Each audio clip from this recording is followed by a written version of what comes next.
প্রিয় শিক্ষার্থীরা, আসসালামু আলাইকুম। আমার অনলাইন ক্লাসে তোমাদের স্বাগতম জানাচ্ছি। আমি মোহাম্মদ সুহেল রানা।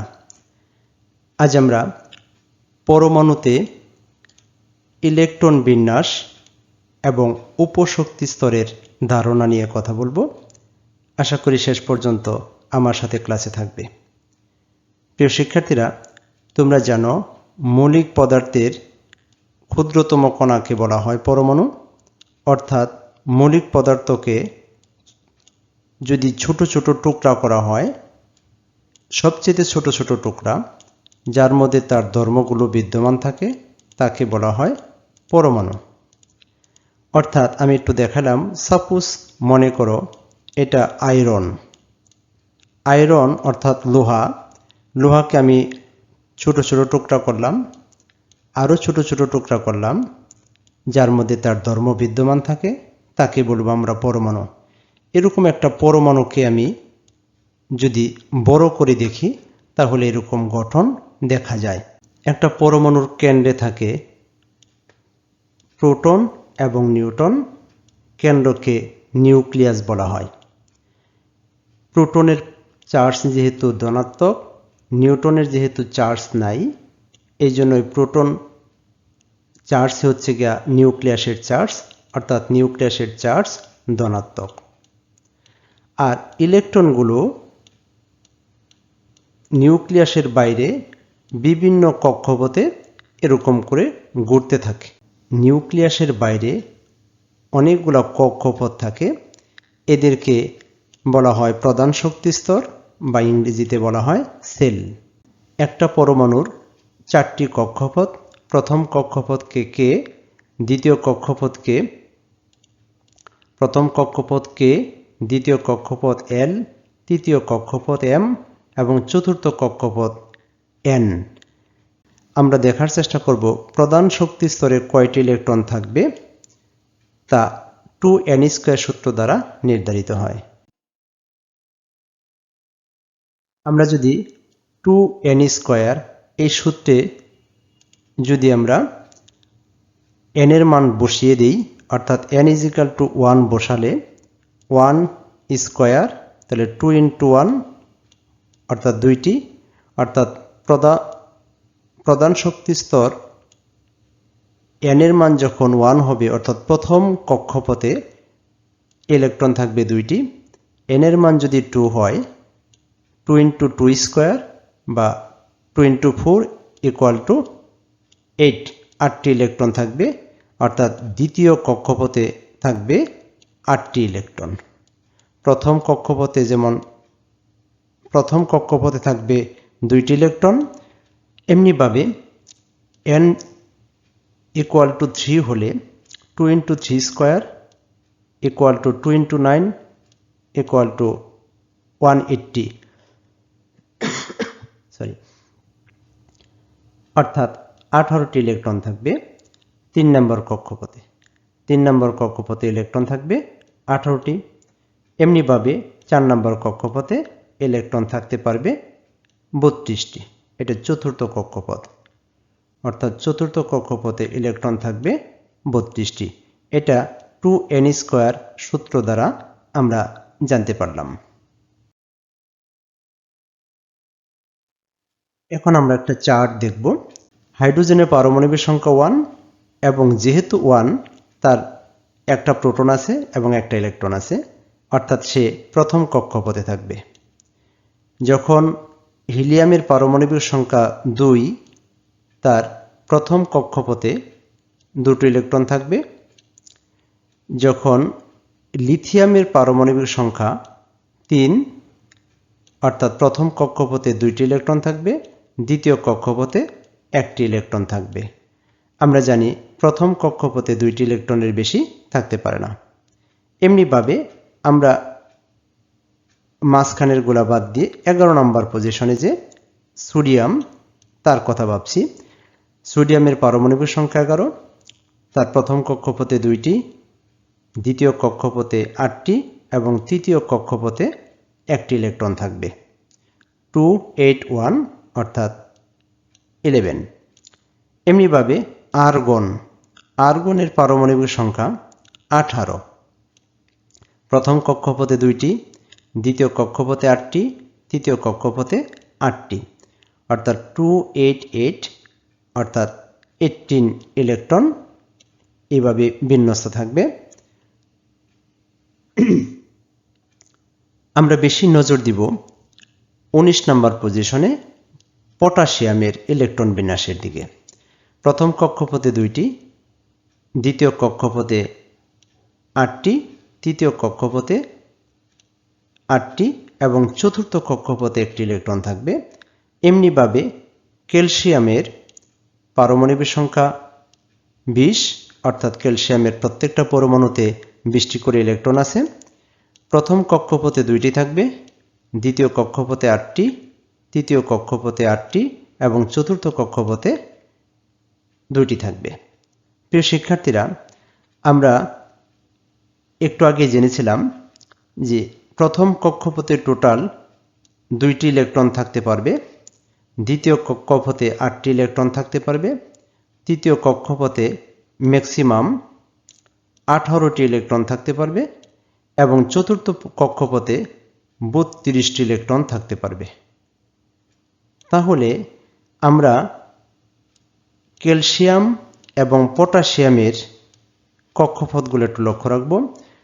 তৃতীয় কক্ষপথে থাকতে পারবে 18টি, অর্থাৎ 18টি ইলেকট্রন থাকার ক্ষমতা আছে, কিন্তু দেখা গেল যে তৃতীয় কক্ষপথ 8টি আছে, 8টি করে আছে, অর্থাৎ পূর্ণ হয়নি, এটা অপূর্ণ অবস্থায় আছে।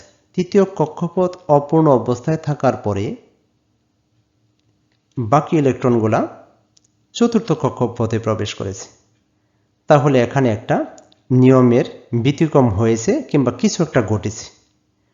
এই যে তৃতীয় কক্ষপথে আরও 10টি ইলেকট্রন প্রবেশ করতে পারত, সেটা প্রবেশ না করে চতুর্থ কক্ষপথে অর্থাৎ ইলেকট্রনগুলো চলে গেল। এই জিনিসটা আমরা যদি বুঝতে চাই তাহলে আমাদের উপশক্তি স্তরের নিয়ে কথা বলতে হবে, অর্থাৎ প্রত্যেকটা কক্ষপথেরও কিছু উপশক্তি স্তর থাকে, অরবিটাল থাকে, সেগুলো আমরা জানার চেষ্টা করব। পটাশিয়ামের পারমাণবিক সংখ্যা 19 এবং উপরটা বর সংখ্যা।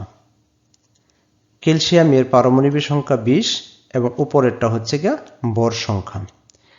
দেখলাম যে ক্যালসিয়ামের পারমাণবিক সংখ্যা হচ্ছে 19 এবং পটাশিয়ামের 19 এবং ক্যালসিয়ামের 20। এই দুটি পরমাণুতে তৃতীয় শক্তি স্তর M, এটাকে বলবো আমরা 3 নম্বর শক্তি স্তর। সর্বোচ্চ ইলেকট্রন ধারণ ক্ষমতা 18টি, অর্থাৎ এই শক্তি স্তরে 18টি ইলেকট্রন ধারণ করতে পারে এবং চতুর্থ শক্তি স্তর 32টি ইলেকট্রন ধারণ করতে পারে। তাহলে 18টি ধারণ ক্ষমতা 18টি, কিন্তু পটাশিয়ামের 19তম এবং ক্যালসিয়ামের 20তম ইলেকট্রন দুটি তৃতীয় শক্তি স্তর M কে অপূর্ণ রেখে চতুর্থ শক্তি স্তর N এ প্রবেশ করেছে। অর্থাৎ এই পটাশিয়ামের 19 নম্বর, এটাকে বলবো আমরা 19তম, পটাশিয়ামের এটাকে বলবো আমরা 19তম, এই 19তম ইলেকট্রন এবং ক্যালসিয়ামের এই 20তম ইলেকট্রন, ক্যালসিয়ামের এই 20তম ইলেকট্রনটি তৃতীয় কক্ষপথে যায়নি, তৃতীয় কক্ষপথকে টপকিয়ে চতুর্থ কক্ষপথে প্রবেশ করেছে। যদিও তৃতীয় কক্ষপথে আরও 10টি, 8টি আছে, আরও 10টি ইলেকট্রন প্রবেশ করতে পারত। যাই হোক, চতুর্থ শক্তি স্তর N এ প্রবেশ করেছে। এই বিষয়টি বুঝতে হলে আমাদের নতুন একটি বিষয় উপশক্তি স্তর সম্পর্কে জানতে হবে। এখন আমরা উপশক্তি স্তর সম্পর্কে জানার চেষ্টা করব। আমরা জানি প্রধান শক্তি স্তরকে বলা হয় সেল, ইংরেজিতে N দ্বারা প্রকাশ করা হয়, এবং এই শক্তি স্তরগুলো আবার উপশক্তি স্তরে বিভক্ত থাকে, যাদেরকে L বর্ণ দ্বারা প্রকাশ করা হয়। এখন এই L এর মান 0 থেকে N-1 পর্যন্ত হতে পারে, অর্থাৎ 0 হবেই, 0 থেকে শুরু করে N-1 পর্যন্ত হতে পারে। এই এনকে বলবো আমরা প্রধান শক্তি স্তর বা সেল। উপশক্তি স্তরগুলোকে বাংলায় এবং ইংরেজিতে একই নামে ডাকা হয় অরবিটাল। আমি এখানে একটা চিত্র দিয়েছি, অর্থাৎ ইলেকট্রনগুলা আমরা যেহেতু 4টা উপশক্তি স্তর থাকতে পারে, এটাকে যদি আমি রেড কালারটাকে 1, সবুজ কালারটাকে আমি 2, ব্ল্যাক কালারটাকে 3 এবং ব্লু কালারটাকে 4, অর্থাৎ একটা পরমাণুর 4টি অরবিটাল নিয়ে আমরা আমাদের আলোচনা সীমাবদ্ধ রাখব। অর্থাৎ অরবিটালগুলো এইভাবে থাকে। এই দেখলাম এই অরবিটালগুলোকে বলতেছি আমরা উপশক্তি স্তর। অর্থাৎ এই উপশক্তি স্তরে অরবিটালগুলো, উপশক্তি স্তর বা অরবিটালগুলো একটা পরমাণুকে কেন্দ্র করে এভাবে সজ্জিত থাকে। দেখো, প্রধান শক্তি স্তর n = 1 হলে, অর্থাৎ প্রথম শক্তি স্তরে, অর্থাৎ প্রথম সেলে এল এর মান পাওয়া সম্ভব, একটি মান পাওয়া সম্ভব। এল এর একটা মান পাওয়া সম্ভব। এই জিনিসটা একটু কঠিন, বোঝার চেষ্টা করবে। প্রথম শক্তি স্তরে, প্রধান শক্তি স্তর 1 নাম্বারটায় এল এর একটি মান পাওয়া সম্ভব এবং সেটা হবে 0। কেননা আমরা জানি যে 0 থেকে শুরু হবে এবং n-1 পর্যন্ত। তাই প্রথম শক্তি স্তরে n এর মান যদি আমরা 1 বসিয়ে দিই, এই যে এখানেও আমরা 1 বসিয়ে দিয়েছি n এর পরিবর্তে, অর্থাৎ 1 - 1 = 0। অর্থাৎ প্রথম শক্তি স্তরে অরবিটাল হবে একটি। অরবিটালকে আমরা বলতেছি উপশক্তি স্তর। প্রথম শক্তি স্তরে অরবিটাল হবে একটি এবং সেটি প্রকাশ করা হবে 1s দ্বারা। 1 মানে প্রথম শক্তি স্তর। তাহলে প্রথম শক্তি স্তরে অরবিটাল হবে কয়টি? একটি। সেটাকে আমরা 1s দ্বারা প্রকাশ করব। আসো, প্রধান শক্তি স্তর 2, অর্থাৎ n = 2 হলে, অর্থাৎ দ্বিতীয় কক্ষপথে এল এর দুটি মান পাওয়া সম্ভব। এল এর কয়টি মান পাবো? দুটি মান।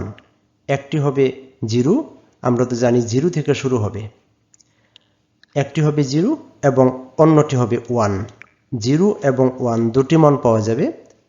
কেননা আমরা যদি n এর মান 2 বসিয়ে দিই, তাহলে 2 থেকে 1 বাদ দিলে 1। আমরা তো জানি 0 থেকে 1 আমরা অরবিটালগুলোর সংখ্যা হবে 0 থেকে 1 এল এর মান। তাহলে 0 এবং 1, 0 থাকবেই এবং 1 হতে পারে।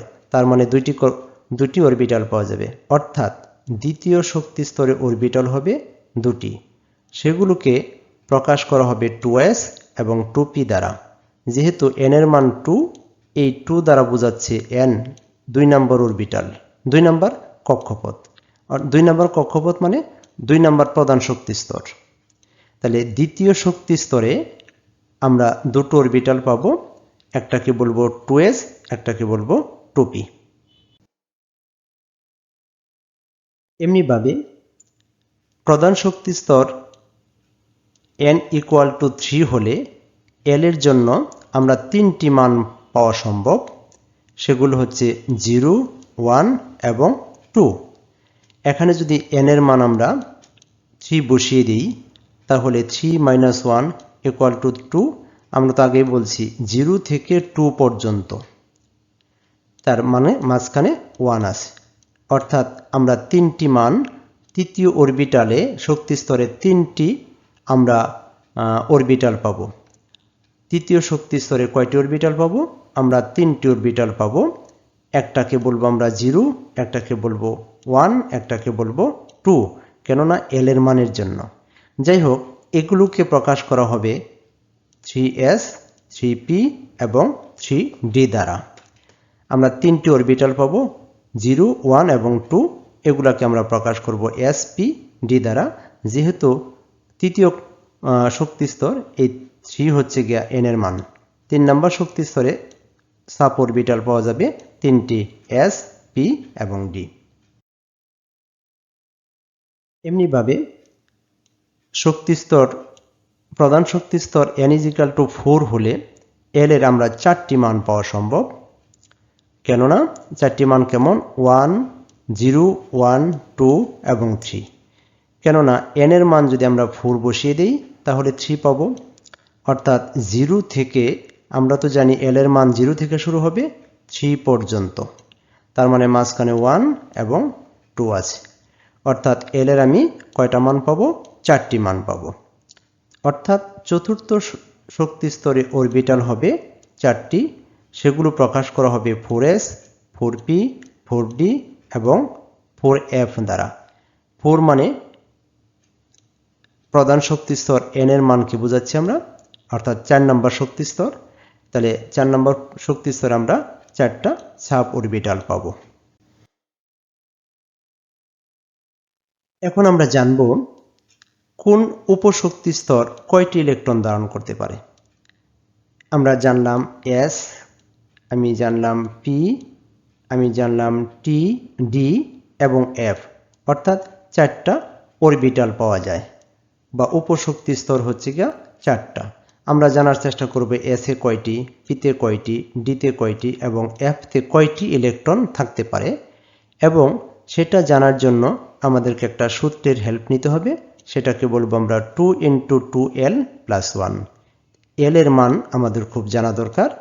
আমরা এই সূত্র দ্বারা জানতে পারবো s orbital, p orbital, d orbital এবং f অরবিটাল কয়টি করে ইলেকট্রন ধারণ করতে পারে।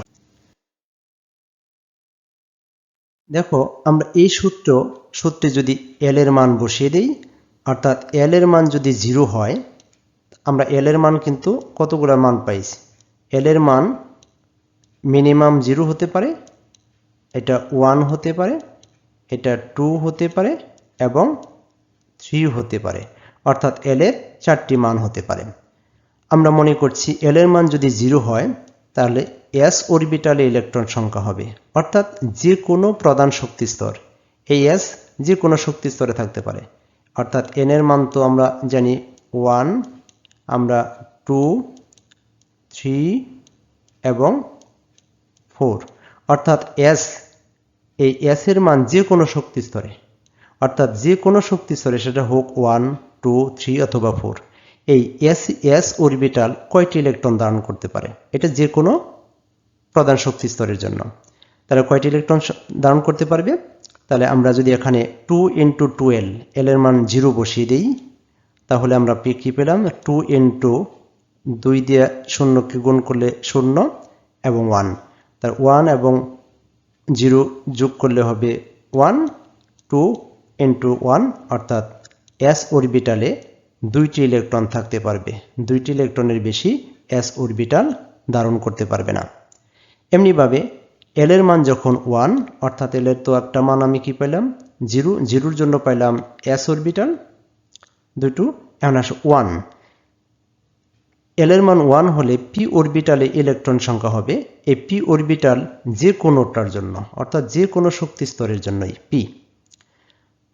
l এর মান যদি 1 বসাই, 2 × 2l, l এর মান 1 + 1, 2 × 2 + 1, অর্থাৎ 2 একে 2 আর 1, 2 × 2 + 1 = 3, 2 × 3 = 6টি, অর্থাৎ p অরবিটাল যে কোনো প্রধান শক্তি স্তরের জন্য 6টি ইলেকট্রন ধারণ করতে পারে। l এর মান যদি 2 হয়, l এর মান যদি 2 হয়, তাহলে d অরবিটালে ইলেকট্রন সংখ্যা কতটি হবে? অর্থাৎ l এর মান যদি 2 বসালাম, আমরা এই যে l এর মান 2 বসিয়েছি, 2 × 2, 2 × 2 = 4 + 1 5, 2 × 5 = 10, 10, অর্থাৎ d orbital s, p, d এবং f, এই d অরবিটাল টোটাল 10টি ইলেকট্রন ধারণ করতে পারবে, সেটা যে কোনো প্রধান শক্তি স্তরে, সেটা হতে পারে 1, 2, 3, যাই হোক না কেন। l এর মান যদি 3 হয়, l এর মান তো 0, 1, 2, 3 হতে পারে, তাহলে এক এক করে আমরা এটা জানলাম, 1 জানলাম, 2 জানলাম, এখন যদি 3 হয়, l এর মান যদি 3 হয়, f অরবিটালে ইলেকট্রন সংখ্যা হবে, l এর জায়গায় আমি 3 বসিয়ে দিলাম, 3 দুগুণে 6 যোগ 1 7, 7 গুণন 2 হলো 14টি। অর্থাৎ ডি অরবিটাল, এই ডি ও F orbital, total F orbital কি করতে পারে? 14টি ইলেকট্রন ধারণ করতে পারবে। তাহলে আমরা দেখে নিলাম উপশক্তি স্তর হচ্ছে গিয়ে চারটি। একটা হচ্ছে এস, একটাকে বলবো আমরা পি, একটাকে বলবো ডি, একটা এফ।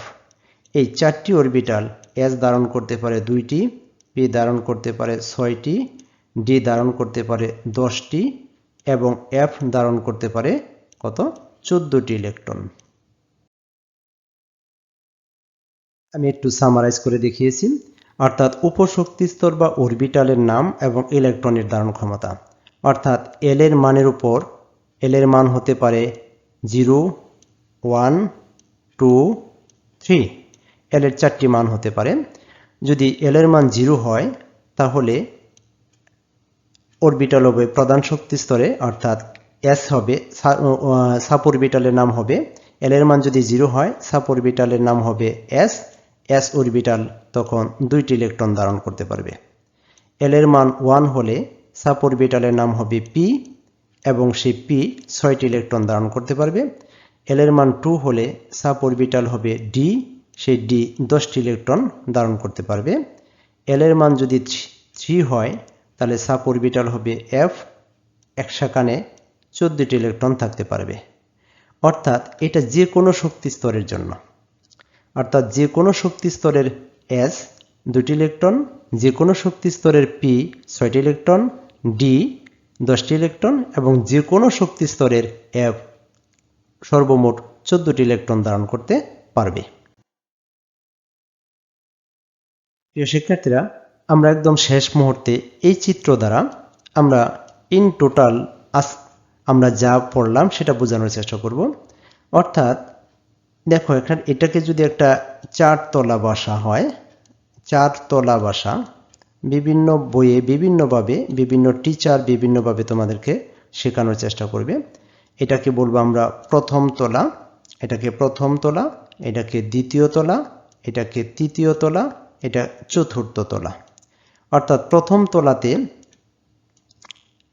একটা কক্ষ আছে, এই কক্ষটাকে বললাম আমরা এস। দ্বিতীয় তলাতে 2টি কক্ষ আছে, যেহেতু দ্বিতীয় তলা এটাকে বললাম 2s এবং 2p। তৃতীয় তলাতে 3টি কক্ষ আছে, একটা 3s, 3p এবং 3d। চতুর্থ তলাতে 4টি কক্ষ আছে, 4s, 4p, 4d এবং 4f।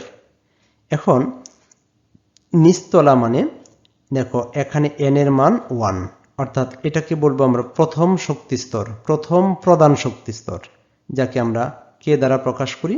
তাহলে প্রথম শক্তি স্তরে সাব অরবিটাল থাকবে একটি, সেটাকে আমরা এস দ্বারা প্রকাশ করব।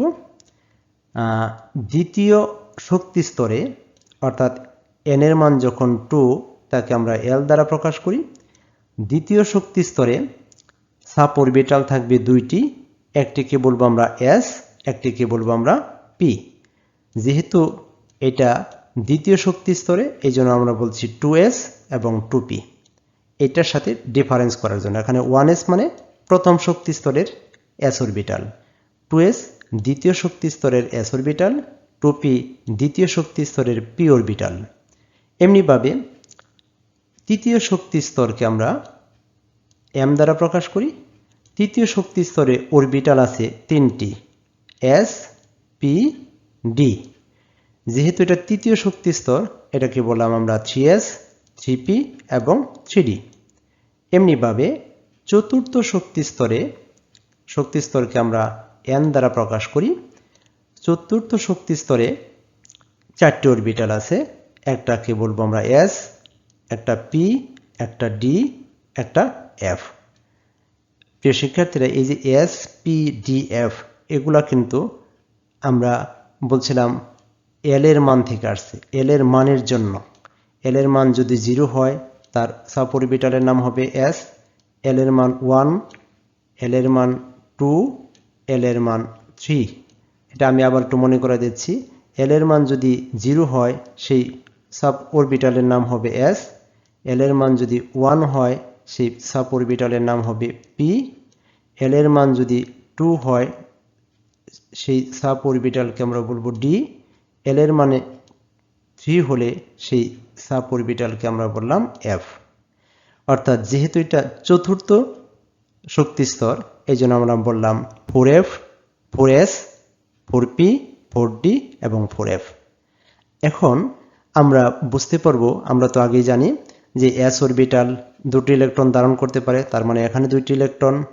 এই s আমরা যদি একটু মুছে দিই তাহলে তোমাদের একটু বুঝতে সুবিধা হবে। দেখো আমি একটু মুছে দিচ্ছি, এমন এখানে যদি আমরা ইলেকট্রন সংখ্যাটা একটু বসিয়ে দিই তোমাদের জন্য একটু সুবিধা হবে। দেখো আমরা এখন একটু বোঝার চেষ্টা করছি। দেখো এই s অরবিটাল, আমরা তো জানি s অরবিটাল দুটি ইলেকট্রন ধারণ করতে পারে, তাহলে এটা হবে দুইটা। অর্থাৎ প্রথম শক্তি স্তরে দুটি ইলেকট্রন থাকতে পারবে, একটাই কক্ষ দুইটি ইলেকট্রন। দ্বিতীয় শক্তি স্তরে s দুইটি ইলেকট্রন ধারণ করতে পারবে এবং p 6টি ইলেকট্রন ধারণ করতে পারবে। অর্থাৎ 2 এবং 6 টোটাল 8টি ইলেকট্রন, অর্থাৎ দ্বিতীয় শক্তি স্তরে 8টি ইলেকট্রন ধারণ করতে পারবে। তৃতীয় শক্তি স্তরে 3s নিতে পারবে 2টি, 3p নিতে পারবে 6টি এবং 3d নিতে পারবে 10টি। অর্থাৎ 10 আর 6 16 আর 2 18। অর্থাৎ আমরা জানি n এর মান যদি 3 হয় তাহলে 2n স্কয়ার এই সূত্র দ্বারা আমরা জানি তৃতীয় শক্তি স্তর 18টি ইলেকট্রন ধারণ করতে পারে। এমনিভাবে চতুর্থ শক্তি স্তর এখানে s ধারণ করতে পারবে 2টি, p ধারণ করতে পারবে 6টি, d ধারণ করতে পারবে 10টি এবং f ধারণ করতে পারবে 14টি। দেখো 14 আর 10 24, 24 আর 6 30, 30 আর 2 32। অর্থাৎ চতুর্থ শক্তি স্তর টোটাল 32টা ইলেকট্রন ধারণ করতে পারবে। আমরা প্রথম অবস্থায় জেনেছিলাম যে চতুর্থ শক্তি স্তর 32টি, তৃতীয় শক্তি স্তর 18টি, দ্বিতীয় শক্তি স্তর 8টি এবং প্রথম শক্তি স্তর 2টি ইলেকট্রন ধারণ করতে পারে। আমরা দেখলাম দ্বিতীয় শক্তি স্তরের যে 8টি ইলেকট্রন সেটা থাকে 2s এবং 2pর মধ্যে। তৃতীয় শক্তি স্তরের 18টি ইলেকট্রন থাকে 3টে অরবিটালে, s এ 2টি, p তে 6টি, d তে 10টি। এবং চতুর্থ শক্তি স্তরে 32টি ইলেকট্রন, s এ থাকে 2টি, p 2টি 6টি, d তে 10টি এবং f তে 14টি। অর্থাৎ ইলেকট্রনগুলা সাব অরবিটালে থাকে। সাব অরবিটালের যোগফল হবে প্রধান শক্তি স্তরের ইলেকট্রন সংখ্যা। যাই হোক, আমরা ক্লাসের একদম শেষ মুহূর্তে চলে আসছি। আশা করি তোমরা পরমাণুতে ইলেকট্রন বিন্যাস এবং উপশক্তি স্তরের ধারণাটা তোমাদের কাছে কিছুটা হলেও ক্লিয়ার হবে। যদি আমার ক্লাসটি ভালো লাগে তবে আমার চ্যানেলটি সাবস্ক্রাইব করবে, ভিডিওগুলা লাইক শেয়ার করবে। যদি তোমাদের কোনো কমেন্টস থাকে লিখতে পারো। যাই হোক, আজকে এই পর্যন্তই। পরের ক্লাসে আবারও হয়তো উপশক্তি স্তর নিয়ে আমরা পরের ক্লাস নিয়ে কথা বলবো। সেই পর্যন্ত সবাই ভালো থেকো। আজকে এই পর্যন্তই। আসসালামু আলাইকুম। আল্লাহ হাফেজ।